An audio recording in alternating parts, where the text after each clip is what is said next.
attends, c'est quoi? Bouleversée pour toi. Je suis bouleversée pour toi. Parce que vraiment, elle est entourée quand même de certaines personnes qui vivent dans un autre monde, en fait. Oui, oui, Donc, oui. qui sont choquées, qui disent, oh là là, le pauvre enfant, il a pas de père. Qu'est-ce qui va se passer pour lui dans la vie?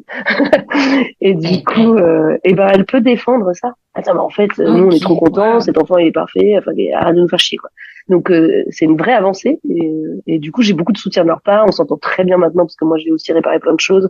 Du coup, je suis hyper contente que mon fils adore sa grand-mère et son Hmm. grand-père. Parce que les deux, enfin voilà. En tout cas, c'est avec ma mère que c'était plus Ouais, compliqué. Avec mon père, c'est génial. tranquille. Ok. Mais, et voilà, et ça se passe très bien maintenant, quoi. Donc, c'est cool. Super. Voilà. Et oui, et dans l'équicement, bah, tu étais prête à rompre les liens avec tes parents s'ils étaient vraiment opposés. Tu t'étais dit, OK, bon, bah, si c'est ça, moi, je continue quand même sur ma lancée et sur mon Moi, désir d'être j'étais prête père. à, oui, c'est ça. Moi, j'étais prête à rompre, rien du tout. Mais si eux, ils étaient prêts à rompre, ah bah, en fait, moi, je n'allais pas bloquer ma vie pour ça. Vous venez d'écouter un extrait de Maman Solo par choix, le podcast qui s'adresse aux femmes qui ont choisi de faire un bébé toutes seules, souvent par le biais de la PMA. Merci de liker, de partager afin de soutenir le podcast. Je suis Émilie Aveline, moi-même maman solo après un parcours en Espagne. J'ai été infirmière, praticienne en hypnose et aujourd'hui je vous accompagne dans vos réflexions, vos doutes, vos choix, vos peurs dans cette nouvelle perspective de vie. Aujourd'hui, je reçois Clémence, une psychologue de 43 ans qui vit à Lyon et maman d'un petit garçon, Orso, qui a 3 ans. On évoque l'impact de nos métiers sur notre parentalité, comment avoir certaines bases nous aide à relativiser sur notre rôle de mère en toute authenticité. Clémence nous partage comment elle a eu Orso, en passant par une seule insémination, assez épique, en passant par la banque Cryos. Elle évoque la réaction de ses parents, comment elle avait anticipé le fait de leur annoncer son choix, est prête à faire le choix de son enfant s'il ne l'avait pas accepté. Comment elle a appréhendé également l'annonce à son travail. Elle nous parle également de son appréhension d'une grossesse arrêtée, de son accouchement difficile, une césarienne non prévue à la base et des professionnels loin d'être aux petits soins pour elle. Elle partage aussi le fait qu'il n'y a pas de parents parfaits, qu'elle-même fait des erreurs et que nous pouvons aussi demander de l'aide et c'est ok. Écoutez le premier épisode aujourd'hui et la suite vendredi prochain. Let's go! Bonjour Clémence. Bonjour, Émilie. Merci d'être avec moi aujourd'hui. On va faire ta connaissance de ta propre histoire. Alors déjà, peux-tu nous dire qui tu es, quel âge tu as, d'où tu viens, qu'est-ce que tu fais dans la vie? Alors, du coup, je m'appelle Clémence. J'ai 42 ans, si je dis pas de bêtises. Bientôt 43. Non, mais bientôt. Dans 2 mois. Donc, 43 plutôt. Je suis psychologue et j'habite à Lyon. Donc, voilà, mon métier qui a sûrement un impact sur ma parentalité, d'ailleurs. Mais voilà. C'est-à-dire? Bah, le fait d'être psychologue m'a apporté plein de connaissances et en plus, j'ai fait une thérapie, sûrement liée au fait d'être psychologue. Enfin, même si j'avais déjà fait un petit bout de thérapie avant d'être dans mes études de psy, parce que c'est une reprise d'études sur le tard, vers 30, 32 ans, un truc comme ça. Ok. Mais du coup, les connaissances que j'ai acquises, bah, elles ont un impact sur ma parentalité. Il y a des choses que je sais, que je repère ou alors il y a bien sûr j'ai des angles morts comme tout le monde, hein. C'est mon histoire, mais je veux dire, je pense que ça a un impact en termes de connaissance du développement de l'enfant, quoi. Ah oui, oui, c'est sûr. Et ça, je vais y revenir, mais est-ce que tu penses que c'est le fait d'être devenue psychologue qui t'a guidée vers le fait d'être maman, ou en fait ça s'est imbriqué, Pas t'avais du déjà tout. envie d'être maman? Ok, d'accord, ouais, c'est dans ce Ah sens-là. ouais, non, j'ai toujours Ok, voulu être maman. ok.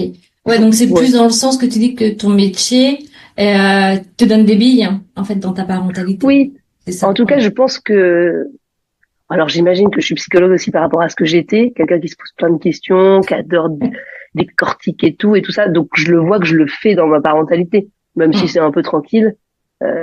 Du coup, quid de la poule ou de l'œuf, mais en gros, en tout cas, tout ça c'est imbriqué. Je Ouais. suis quelqu'un qui se pose des questions, je suis psychologue, je regarde mon enfant se développer, et du coup j'en tire des Des questionnements ou des conclusions et puis conclusions, des quoi. questionnements. Mais oui, oui. Voilà, Mais je te c'est ça. rejoins complètement en ayant été infirmière et puis en Ouais, hypno ouais. derrière. Enfin, c'est exactement la même chose que je Mm, ressens aussi. Et ça me donne vraiment des pistes aussi de réflexion et des billes sur mm. puis comment communiquer avec l'enfant, comment, quel est son besoin, qu'est-ce qu'il demande, comment je réagis avec lui, en quoi ça résonne chez moi. Enfin, Puis d'une certaine manière, ouais, oui, pardon, j'allais dire, vas-y. ça tranquillise un peu. Ça me Ah, tranquillise un peu oui, des c'est fois. vrai. Ah, Parce oui, que ça j'aurais pas rassure. su plein de choses. Je comprends qu'il y ait des parents qui soient déboussolés par Oui, les oui. cris, les machins, l'opposition. En fait, le fait de savoir à quoi ça sert, pourquoi c'est là, et que c'est ok, bah, des fois ça tranquillise. Ah Des ouais. fois, c'est pas Ah mais facile, on se fait vraiment. bousculer quand même. Oui, mais complètement. Même toi, il y a pas très longtemps, le mien, il est tombé, tu vois, la tête, pouf, il a saigné un petit peu au niveau du nez. Il fait, oh, comment il va? Est-ce qu'il perd connaissance ou pas? Est-ce que ça gonfle? Est-ce que c'est cassé? Ouais, Qu'est-ce qui se passe? Heureusement que j'étais infirmière, parce que sinon j'aurais très bien pu l'emmener aux urgences et ouais. passer mon après-midi là-bas, et, comme souvent plein de parents. Donc, en fait, C'est vrai. aussi, nos connaissances, je pense, viennent nous rassurer. Et, et moi, il y a un truc qui m'agace profondément. On dit, il n'y a pas de recette miracle, il n'y a pas de mode d'emploi livré avec le bébé quand il arrive, etc. Bah, il y a quand même des choses à savoir. Il y a aussi du savoir-être, du savoir-faire, et il y a quand même des connaissances. Et je pense que vraiment dans nos métiers, c'est primordial qu'on puisse transmettre ce savoir-là, ces connaissances-là. Mmh. Il y a quand même des choses à savoir et Oui, tout n'est pas ouais. inné, non. Non, il y a plein de choses à savoir, Ouais. même sur les, parce que je pense au truc de, je me souviens, j'avais une maman qui m'avait dit la difficulté qu'elle avait eue à aimer son enfant quand il était arrivé à la naissance, et son angoisse de pas sentir un espèce d'amour incommensurable, énorme en arrivant. Et du coup, enfin, je trouve que c'est des connaissances, par exemple, de se dire, ah, bah, tiens, moi, en fait, oh, bah, j'aime pas mon enfant à la seconde, je l'aime, bon, voilà, c'est mon enfant, mais tout ça, ça se développe, et en fait, c'est tranquille. En fait, le fait d'avoir toutes ces connaissances, ça permet d'apaiser la maman. Le jour où on Ouais. lui a dit, bah, c'est ok, en fait, c'est en train de se développer, en fait, c'est ok. Ah, ok, ça l'a apaisé. Donc, quand Ouais. même, partager, enfin, on est des générations, on nous partage plein d'informations. Moi, je suis arrivée dans une grossesse, j'avais vu toutes mes copines avoir des enfants, et puis ça tchatche et tout, alors que ma mère, si je lui demande, personne lui a jamais rien raconté. Je pense qu'elle a tout Ouais. découvert dans le dur, quoi. Nous, on était Ouais. préparés un minimum, quoi. Pas pour Un tout le peu monde, mais plus. en tout cas, Ouais. un Ouais, minimum. ouais. Et heureusement que On la parle. société évolue. Moi, je trouve ça génial Ouais. parce qu'il y a de plus en Mm. plus de choses qui peuvent être partagées. Mm. C'est tellement précieux parce qu'on vit quand même des choses qui sont bien compliquées. Voilà, Mine c'est de grâce à rien. toi, par exemple, qu'on partage. Et grâce à toi aussi. Et puis, bah, merci. C'est Donc, absolument précieux. Bon, pour cette petite aparté, je referme la petite parenthèse là. Ah, on va revenir à toi. Est-ce que tu peux nous dire, voilà, comment était composée ta famille au tout départ? Alors, c'est ouais. pour comprendre ton cheminement de réflexion de devenir maman solo. Donc, voilà, je t'écoute. Bah, rapidement, du coup, moi, je viens d'une famille, on était 5. Donc, mes parents, j'ai une grande sœur qui a presque 10 ans de plus que moi, 9 ans, et un grand frère qui a 7 ans de plus que moi. Donc, je suis la petite dernière. Je suis arrivée après 3 fausses couches. Donc, mes parents avaient Waouh. très envie de m'avoir, mais du coup, je suis arrivée sur le tard. Et j'ai une maman de mon âge, enfin, de mon âge quand elle m'a. Ce qui est assez rare à son époque, puisque mes parents, ils ont 80 ans, donc ils sont 43. Donc, du coup, j'ai des parents vieux, entre guillemets. Mais en fait, Plus ça m'a pas âgée. trop perturbée. Donc, ça m'a rassurée aussi, ça, sur le fait d'être maman sur le tard, parce que du coup, je suis tombée enceinte à 38. Et du coup, j'ai eu mon fils à 39. Et oui, et Ça ta fait propre beaucoup. mère, en fait, c'était son histoire aussi. Voilà, Mais exactement. oui. Et après, du coup, le lien avec la parentalité solo, pour moi, je pense quand même qu'il sera lié à mon histoire familiale. Parce que du coup c'était assez compliqué. Bon, enfin, je sais pas si mes parents écouteront un jour, mais en fait c'était un peu compliqué avec ma mère quand j'étais petite. Et j'ai un père qui était assez absent, qui savait très bien être là quand il était là, donc c'était cool. Moi, j'en ai pas gardé des séquelles d'absence, mais en fait j'ai capté beaucoup plus tard, du coup, grâce à mes thérapies, qu'il était quand même assez absent dans l'autorité, le fait d'être tiers, enfin de poser quelque chose, d'exister en fait dans le conflit maternel, quoi, et de pas venir poser des interdits, des choses, quoi, autant pour moi que pour ma mère. Et pas que ce soit la place du père, mais que ce soit la place de quelqu'un, quoi, la société ou quelque chose, quoi, en tout cas, tiers. Et du coup, je pense que quelque part, j'ai imprimé que j'avais pas besoin de quelqu'un d'autre, en fait, parce que j'avais pu me démerder toute seule. Ce qui est pas que positif, hein, parce que du coup, des fois, j'aimerais bien pouvoir m'appuyer sur d'autres, mais en tout cas, je pense que ça vient de là, quand même. Un peu comme Ouais. si l'homme servait à rien, ce qui est complètement faux, hein, mais je veux dire, en tout cas, dans mon histoire, ça s'est construit comme ça, Mais oui, comme il je était crois. souvent absent, bah finalement, t'as vu ta mère se débrouiller avec ses enfants. Donc tu te dis, bah quelque part, Pas très bien. inconsciemment, Non, non, parce que c'est pas très bien débrouillé, hein. ouais, mais alors bien ou pas très bien, mais tu te dis, bah, en fait, c'est faisable, hein. Oui, oui, c'est ça. En tout cas, l'autre vient pas me protéger. Du coup, il y avait un truc un peu comme ça. Du coup, et d'ailleurs, dans ma recherche, je pense, amoureuse ou un truc comme ça, en fait, ce qui m'intéressait, c'était de trouver quelqu'un qui soit à la hauteur de pouvoir être un bon père. Et en fait, j'ai jamais trouvé ce truc-là. Mais après, Et c'était quoi le après, je pense curseur qu'il n'y avait pas que aussi? ça. C'est quoi le curseur d'être un bon papa? Quels sont les critères qu'on Ben, il met y dans avait la un recherche truc, d'un homme? mais c'était moi avec moi, en fait, hein, ça fait partie de moi, mais il y avait un truc de, ah, t'as des problèmes et puis t'as trop d'œillères, t'arrives pas à voir que t'as des problèmes parce que c'est ok d'avoir des problèmes, mais, puis je pense qu'à un certain âge, mais je pense que c'était une rencontre de deux problématiques, c'est-à-dire je trouvais pas, mais en même temps moi j'avais du mal à m'appuyer sur l'autre, donc j'allais pas voir non plus ceux qui étaient stables. Et J'imagine qu'il y avait un truc comme ça. Du coup j'étais un peu tranquille avec le fait. Bon, je les trouve pas, moi je suis tranquille. Depuis que j'ai 30 ans, hein, je me dis j'aurai un enfant toute seule. Depuis que j'ai ah oui, depuis que j'ai l'horloge qui s'est mis en route, j'étais là. Moi de toute façon moi je vais faire un enfant toute seule. Et mes potes elles étaient ah, tranquille, Clémence respire, t'as le temps. Et en fait tout le monde entendait toujours ça comme un cri de désespoir, alors que moi je crois que ça me donnait vachement envie en fait. C'est un peu bizarre, mais ok. du coup je me disais peut-être c'est bizarre quand même. Mais mais en fait c'était un peu inscrit en moi. Je sais pas, c'est bizarre, mais je l'ai toujours C'était ressenti là. comme ça. Ouais, Hmm. ça a toujours été là. Ça n'a pas été un choix effrayant quoi. Oui, oui, oui. Mais j'ai eu interviewé Ouais, d'autres femmes qui me disent la même chose. Bah, je m'imaginais, en fait, Mm. maman solo. Ouais, Enfin, ouais, c'est ça. Ouais, c'était inscrit, c'était déjà là. Mm. Ouais, ouais, c'est vrai. Non, mais c'est ça. Mm, J'ai mm. vraiment cette sensation-là. Mm. Ok, ok, ok, c'est rigolo. Et tes relations Mm. amoureuses, oui, comment ça se déroulait? En fait, moi, je pense que j'ai eu des relations amoureuses, entre guillemets, pas du tout amoureuses d'ailleurs, mais des relations de découverte quand j'étais jeune, avec beaucoup de rejet, d'humiliation, enfin des trucs un peu. J'étais mal dans ma peau quand j'étais jeune. Donc je pense que les blessures, elles se sont créées un peu là, avec d'autres choses liées à ma famille. Et après, j'ai eu plutôt des chouettes histoires dans ma vie. À l'âge adulte, en fait, j'ai jamais eu de grosses problématiques. J'ai été très amoureuse quand j'avais 26, 27 ans, pendant 3 ans. Et en fait, c'est la seule relation amoureuse que j'ai eue. On habitait ensemble et tout ça. Et là, c'était chouette. Lui, je l'imaginais père de mes enfants. Donc voilà, finalement, ça s'est arrêté parce qu'on était jeunes et que c'était plus. Enfin, je pense que en fait, je me connaissais pas très bien, j'étais pas très bien dans ma peau. Et après, j'ai fait un bout de thérapie. Justement, là, j'ai quand même soigné pas mal de trucs. Et en fait, après, j'ai eu plein de relations, mais j'étais pas amoureuse. J'ai pas beaucoup tombé amoureuse dans ma vie.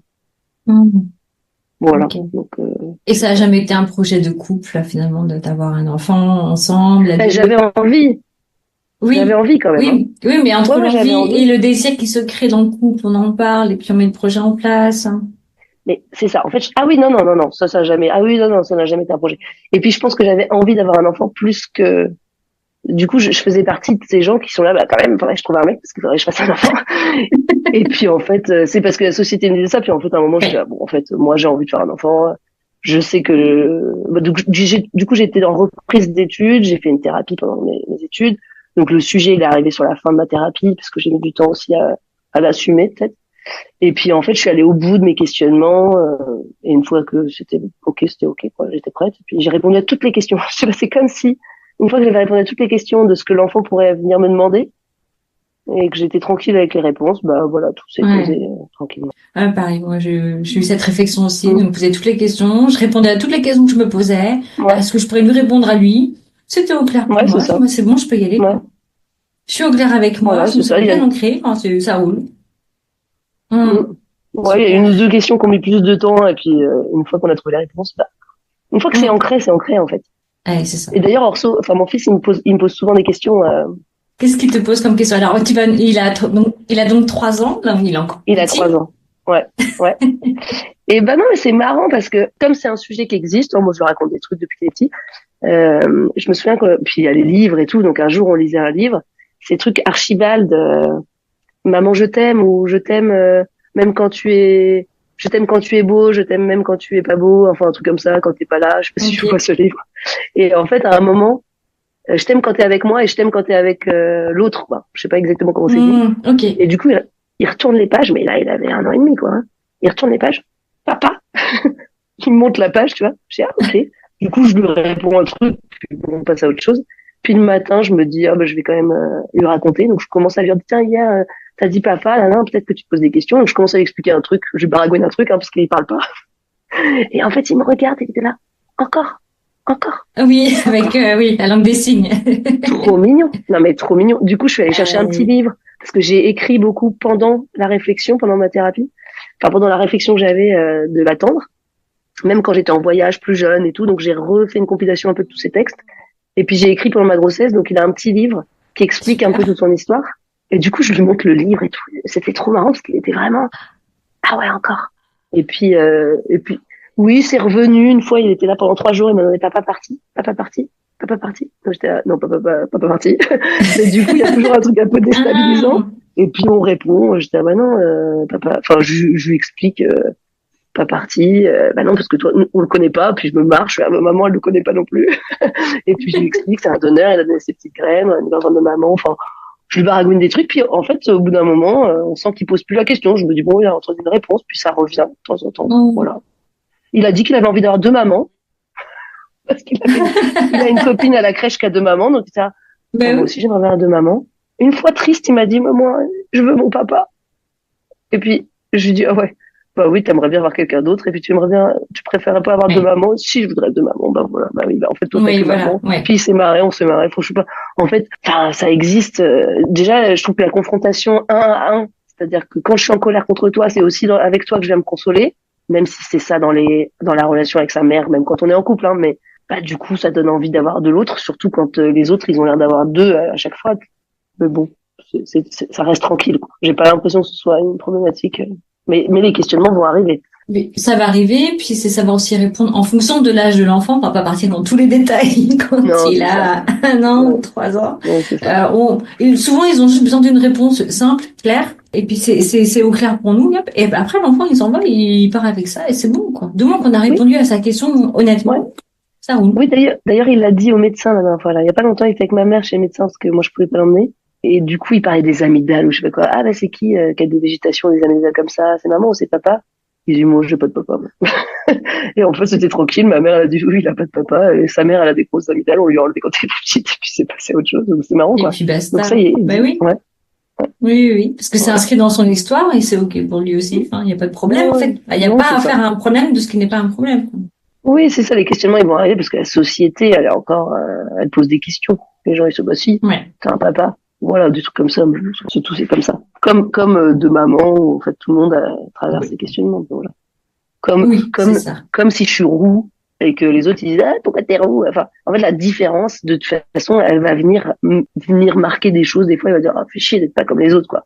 Et puis c'est tout, c'est comme ça. Moi aussi quand j'étais petite, j'étais pas comme les autres, puis machin non plus. Et pourtant pas pour les mêmes raisons quoi. C'est ça. Voilà. Exactement. Ouais. Et donc ton parcours, comment donc tu questionnais, t'as eu tes réponses et voilà. Comment parce que toi c'était pas encore la loi en France n'était pas encore passée. Non. Elle avait juste passé quelques mois après. Donc, comment t'as cheminé, t'es parti où, qu'est-ce que t'as fait? Alors moi je suis partie nulle part. J'ai regardé sur internet. Non, mais je déconne, mais en fait, j'ai dû rejoindre un groupe de mamans solo créé par une fille que j'ai rencontrée d'ailleurs à Lyon. Et elle me dit, oh, ben moi, j'ai fait comme ça avec une gynéco. Alors, il y a une gynéco à Lyon qui était un peu particulière apparemment. Et plein de gens sont passés avec elle. Et j'ai vu qu'il y avait un article, elle était poursuivie où on lui a demandé d'arrêter de pratiquer, quoi. Il y a eu un truc.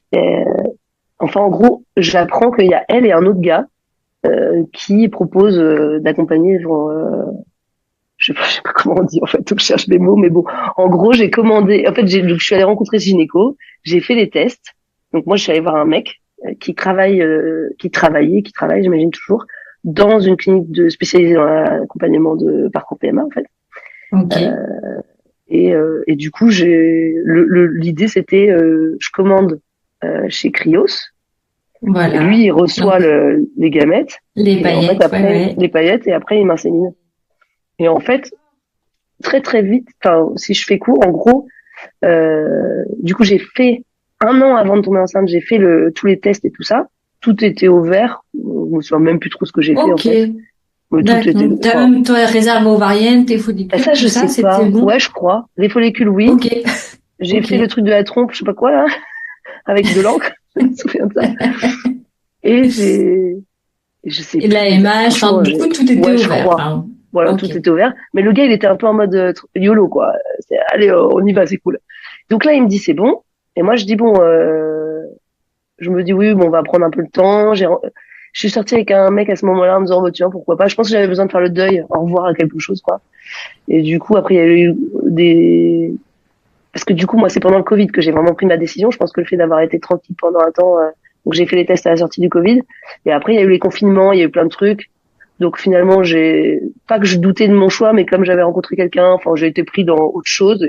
Et le jour, en 15 jours, j'ai dit, bon, allez, c'est bon, là, faut arrêter de rien foutre, là. Et en fait, j'ai repris rendez-vous chez le gars. Enfin, je lui ai envoyé un mail, j'ai dit, on fait comment, est-ce qu'il faut que je refasse des tests? Parce que ça faisait un an. Ah non, c'est bon. Et donc, le mec, attends, est-ce que je l'ai vu? Ouais, j'ai dû venir le voir une fois.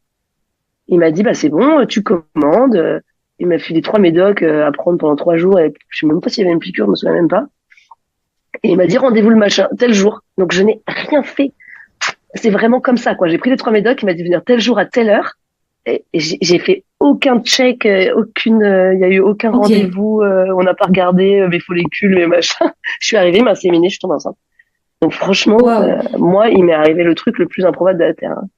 D'accord. Je me suis dit, bon, donc, j'y vais, et puis si ça marche pas, bah, j'irai en Espagne. Je vais pas me poser 30 questions, je vois bien, il répondait pas à mes mails, hein, donc le gars, absent. Genre, il m'a filé ses médocs, il m'a dit, tu viens tel jour. Par contre, il m'attendait en fumant sa clope devant la clinique, qui a été ouverte que pour moi, c'était un dimanche matin. Et en fait, j'ai bien aimé ce moment, j'ai l'impression, je sais pas si c'était particulier, mais il était très sympa. Ouais, c'était très rapide. En fait, c'était un peu lunaire, mais ça a marché. Wow. J'aurais envie de te dire, même, je sentais que ça avait marché après, mais je sais pas si c'est vrai. Mais... Ah ben, il y a cette intuition, comme tu savais que t'allais être maman solo, bah, tu sais que ça marche aussi. Ouais, je sais pas, c'est comme je sais pas si c'est un 6e, 7e sens, mais c'est là, d'ailleurs, on l'a. C'est là. Waouh. Voilà. Mais comme t'es passé par Cryos, donc Cryos, c'est une banque de sperme danoise, t'as choisi ton donneur? Ou c'est lui qui a fait, Non, j'ai choisi. Alors ça, j'avais un grand questionnement là-dessus. Le seul questionnement que j'avais, c'était de me dire, attends, dans la vie, si je tombais amoureuse et que je faisais un enfant avec quelqu'un, il serait intelligent. C'est complètement con, hein. Mais du coup, je me disais, mais comment je sais si le donneur est intelligent? Donc c'était un peu ma seule inquiétude. Et finalement, je voulais pas non plus passer des heures à chercher sur ce truc-là. Je trouvais ça un peu bizarre. Donc, je te dirais que j'ai dû choisir en 2 heures. Je me suis baladée et en fait, j'avais décidé, je regarde la photo, si elle me ressemble, si elle ressemble à ma famille, je regarde comment sont morts tous les grands-parents et ce que font la dernière image où on voit les grands-parents. Je me souviens, il y en avait un, il me ressemblait à fond, puis tout le monde s'était suicidé dans la famille. J'étais là, ok, ça on prend pas. Et en fait, quand on connaît le transgénérationnel. Ouais, c'est ça. Et en faisant ça, je suis tombée sur un, et du coup, j'ai vu, les grands-parents étaient psychologues, les frères et sœurs étaient journalistes, je sais pas quoi, j'ai dit. Et lui, il était étudiant, parce que du coup, on sait pas en quelle année c'est, en sociaux ou un truc comme ça. Je dis, allez, vas-y, c'est bon. Et en fait, j'ai regardé que ça, j'ai même pas regardé tous les autres trucs, en fait. J'ai vu ça, et genre, il y a pas d'allergie. Je sais plus, il y a eu un autre truc. Voilà. J'ai fait favori, je l'ai baqué, le truc. Et en fait, j'y suis jamais revenue. J'ai pas cherché midi à 14h, et je crois que c'était un an après où j'ai fait, allez. En fait, je voulais pas me torturer avec ça. Et je pense que ça m'a rassuré, le fait de me dire, tiens, psychologue, machin, ok, c'est à peu près même monde, même milieu social, ou je sais pas quoi, allez. Le cerveau est, bon. Voilà, c'est ça. J'ai fait un choix très rapide. Je voulais pas. Et t'as dû payer, par contre, le transfert des gamètes vers la France. Ouais, c'est ça, voilà. Ok. Et c'est le gynéco qui s'occupait de récupérer les gamètes ou c'est toi qui as dû aller chercher? Ah non, on n'a pas le droit. C'est le gynéco, c'est envoyé au gynéco automatiquement. Mais c'est moi qui ai dû faire son compte et tout en ligne, et il me répondait pas. J'étais là. Non, mais c'était drôle. Franchement, moi, je me marrais, j'étais là, bon. Au pire, j'irai en Espagne, parce que là, franchement, le gars est inexistant, puis finalement, ça a fonctionné. Donc, j'ai bien fait, j'ai pas compris. Et tu ne le vois plus, là? C'est plus lui qui te suit niveau gynéco? Non, mais je l'ai jamais revu.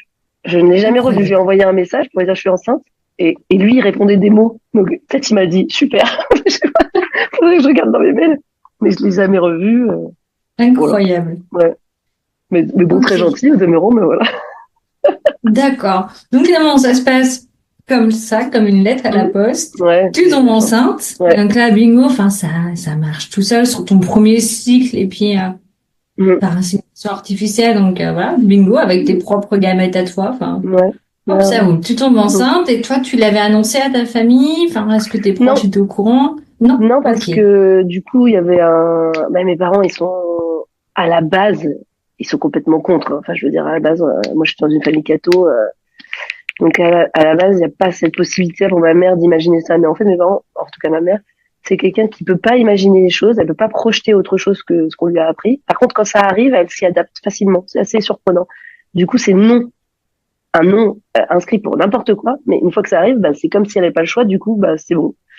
Donc, j'ai dit, bon, bah, en fait, je vais lui dire, enfin, je leur dirai quand je serai enceinte. Et puis, j'avais, dans ma tête, enfin, c'était quand même à ce point-là, je me dis, bon, bah, s'ils sont pas OK, j'avais répondu à toutes les questions, dont une, c'était, j'ai plus de parents, quoi.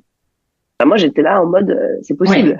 Ouais. Alors Ok, fait, t'avais vraiment vu tous les possibles. Ouais. Parce que j'étais quand même, on avait eu une engueulade 2 ans avant, parce que enfin, on peut passer les détails là-dessus, mais sur le fait que j'avais dit, bah, je vais peut-être faire ça, ou en tout cas, j'avais parlé d'adoption. Elle avait une réaction un peu bizarre. Donc, j'avais dit, bon, on verra. Et puis, en fait, à 3 mois, je suis allée annoncer à mon frère, qui s'est un peu foutu de moi parce que j'ai dit des tournicotis pour lui annoncer. J'étais là, non, mais en fait, ça va, mais je suis seule, je sais pas quoi. Et il m'a dit, mais en fait, tu vas pas dire ça aux parents, ils vont te prendre pour une folle. En plus, ils vont croire que t'es en panique. Et du coup, ça m'a vachement tranquillisée. Et en fait, le lendemain, je suis allée avec une bouteille de champagne, j'ai dit, je suis enceinte. Et puis, c'est tout. Et en fait, mes parents, ils étaient trop contents. On a fait péter le champagne. Et puis, on est passé à autre chose, quoi. C'était fini, quoi. Bon. Ok. Et même ma mère, elle a pu défendre, enfin, il y a aucun problème pour mes parents. C'est ça qui est marrant. Ils ont une capacité enfin, en tout cas pour ma mère. De s'adapter père, sur le moment donné. Il s'en fout, okay. Ouais. Et même de défendre, parce qu'elle a des copines qui étaient là, je suis, attends, c'est quoi? Bouleversée pour toi. Je suis bouleversée pour toi. Parce que vraiment, elle est entourée quand même de certaines personnes qui vivent dans un autre monde, en fait. Oui, Donc, qui sont choquées, qui disent, oh là là, le pauvre enfant, il a pas de père. Qu'est-ce qui va se passer pour lui dans la vie? Et du coup, elle peut défendre ça. Attends, mais en fait, nous, on est trop contents, cet enfant, il est parfait, enfin, arrête de nous faire chier, quoi. Donc, c'est une vraie avancée, et du coup, j'ai beaucoup de soutien de leur part, on s'entend très bien maintenant, parce que moi, j'ai aussi réparé plein de choses. Du coup, je suis hyper contente que mon fils adore sa grand-mère et son grand-père, parce que les deux, enfin, voilà, en tout cas, c'est avec ma mère que c'était plus compliqué, avec mon père, c'est tranquille. Okay. Et voilà, et ça se passe très bien maintenant, quoi. Donc c'est super. Cool. Ouais. Et oui, et dans les questionnements, tu étais prête à rompre les liens avec tes parents si c'était vraiment opposé. Tu t'étais dit, ok, bon si c'est ça, moi je continue quand même sur ma lancée, sur mon désir. Moi j'étais prête oui c'est ça, moi j'étais prête à rompre, rien du tout. Mais si eux ils étaient prêts à rompre, en fait moi je n'allais pas bloquer ma vie pour ça. Merci d'avoir écouté et à vendredi pour la suite de l'épisode. Merci pour votre écoute et merci également de partager, je le redis encore, de liker, de commenter. Et vous pouvez également retrouver donc toutes les émissions sur les différentes plateformes d'écoute et également sur les réseaux sociaux comme Instagram, Facebook, TikTok, YouTube. Je crois que je n'ai rien oublié. Et soit à Maman Solo par choix ou à mon nom et prénom, Émilie Aveline, E-M-I-L-I-E et Aveline, A-V-E-L-I-N-E. À bientôt sur Maman Solo par choix.